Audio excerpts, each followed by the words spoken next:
Nå hadde det vært godt med glass vann. Skal du ha et glass vann? Ja, skal du ha et vann?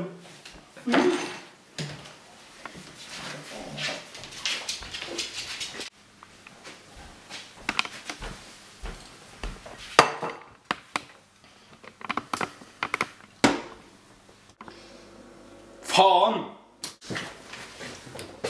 Nå blir det melk.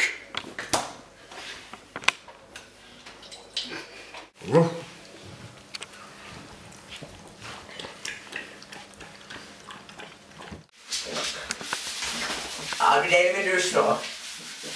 Bare smøre sjampoen ordentlig inn i håret. Hva i helvete? Faen da! Punktum jævel! Nei, men i faen altså!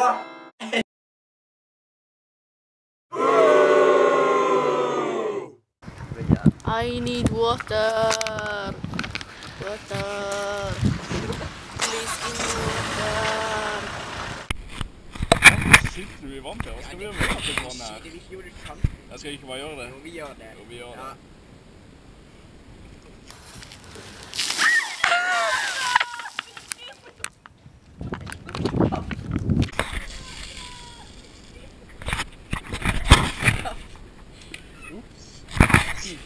Ja, det er ikke fint. Det er jo kvitt vann, det.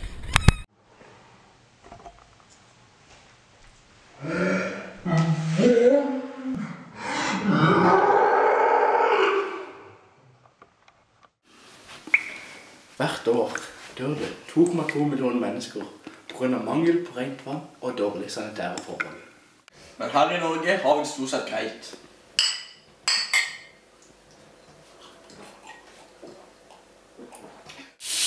Ja, kraner renner og sånn var det.